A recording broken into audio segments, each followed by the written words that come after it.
हाल ही में मलेशिया में आयोजित एक एयर शो में रूस ने अपने advanced AI based fifth generation fighter jet Sukhoi 57 का दमदार प्रदर्शन किया। इस एयर शो के बाद रूस की ओर से भारत को एक चौंकाने वाला प्रस्ताव मिला। सुखोई 57 जेट को फुल टेक्नोलॉजी ट्रांसफर के साथ भारत में ही बनाने का ऑफर। इस प्रस्ताव से अमेरिका से लेकर यूरोप तक की सरकारें हिल गई हैं। डर इस बात का है कि अगर भारत ने रूस के इस ऑफर को स्वीकार कर लिया तो वह न सिर्फ रक्षा क्षेत्र में आत्मनिर्भर बन जाएगा, बल्कि पश्चिमी देशों की हथियार बेचने वाली कंपनियों का अरबों डॉलर का बाजार भी खतरे में पड़ जाएगा। अमेरिका और उसके सहयोगी देशों ने धमकी दी है कि अगर भारत में सुखोई 57 का निर्माण होता है तो वे भारत पर आर्थिक प्रतिबंध लगा सकते हैं। यह धमकी CATSA जैसे कानूनों के तहत दी जा रही है, जिसके तहत कोई भी देश अगर रूस, ईरान या उत्तर कोरिया से रक्षा उपकरण खरीदता है तो अमेरिका उसे दंडित कर सकता है।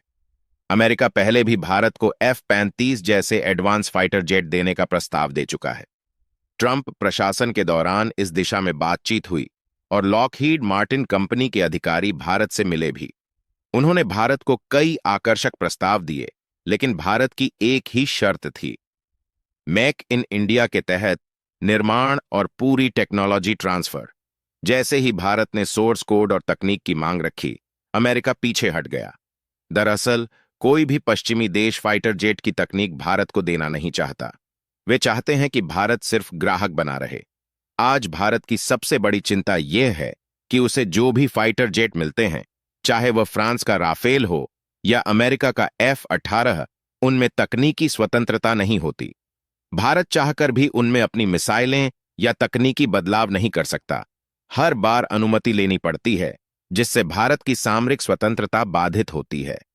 वर्तमान में भारत को करीब 100 से ज्यादा फाइटर जेट्स की जरूरत है। पाकिस्तान, चीन और बांग्लादेश जैसे पड़ोसियों के कारण भारत को अपनी वायुसेना को तेजी से आधुनिक बनाना है। ऐसे में भारत का रक्षा बाजार बहुत बड़ा है। लगभग 60,000 से 70,000 करोड़ रुपए का अनुमानित बजट है। इसी कारण अमेरिका, फ्रांस, जर्मनी, स्वीडन जैसे देश चाहते हैं कि भारत उनसे ही विमान खरीदे। अमेरिका F-35 और F-18 सुपर हॉर्नेट बेचने के लिए इच्छुक है। फ्रांस राफेल, जर्मनी यूरोफाइटर टाइफ्यून और Sweden Gripen fighter jet Bharat को बेचना चाहता है। ऐसे समय में रूस ने जो प्रस्ताव दिया है वह भारत के लिए गेम चेंजर हो सकता है। रूस की यूनाइटेड एयरक्राफ्ट कॉरपोरेशन ने स्पष्ट रूप से कहा है कि वे न सिर्फ सुखोई 57 का सोर्स कोड भारत को देंगे, बल्कि भारत में ही इसका निर्माण करने को तैयार हैं। यह प्रस्ताव भारत रूस की दशकों पुरानी सामरिक साझेदारी का प्रतीक भी है। मीडिया रिपोर्ट्स के अनुसार भारत की एक टीम रूस के दौरे पर भी जा चुकी है और प्रारंभिक तौर पर 25 से 26 सुखोई 57 जेट्स की खरीद पर बातचीत हो रही है। हालांकि सरकार की ओर से अभी कोई आधिकारिक पुष्टि नहीं हुई है। इस प्रस्ताव के बाद अमेरिका और यूरोपीय देशों में हलचल तेज हो गई है।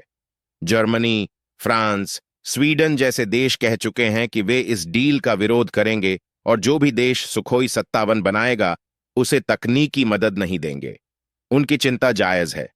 अगर भारत को फुल टेक्नोलॉजी ट्रांसफर मिल जाता है तो वह न सिर्फ सुखोई 57 बना सकेगा, बल्कि भविष्य में खुद के उन्नत फाइटर जेट्स भी डिजाइन कर सकेगा। इससे भारत पश्चिमी देशों पर निर्भर नहीं रहेगा। सवाल यही है, क्या भारत को इन धमकियों की परवाह किए बिना सुखोई 57 की डील करनी चाहिए? जवाब काफी हद तक भारत की दीर्घकालिक रणनीति पर निर्भर करता है। अगर भारत को आत्मनिर्भर बनना है और रक्षा क्षेत्र में पूर्ण स्वतंत्रता चाहिए, तो टेक्नोलॉजी ट्रांसफर वाला सौदा ही सबसे सही रास्ता है। इससे न केवल रक्षा उत्पादन में आत्मनिर्भरता बढ़ेगी, बल्कि लाखों युवाओं के लिए नौकरियां भी पैदा होंगी। भारत को अब यह तय करना होगा कि वह हथियारों का सिर्फ ग्राहक बनकर रहेगा या निर्माता भी बनेगा। पश्चिमी देशों की धमकियों के बावजूद भारत को अपने हितों को प्राथमिकता देनी चाहिए। अगर रूस वास्तव में तकनीक और निर्माण की पूरी आजादी देता है, तो यह भारत के रक्षा इतिहास में एक मील का पत्थर साबित हो सकता है। क्या भारत को रूस के साथ सुखोई 57 की डील कर लेनी चाहिए, या फिर पश्चिमी देशों के साथ समझौता करके उन्हीं की शर्तों पर रक्षा सौदे करने चाहिए? अपने विचार नीचे कमेंट करें।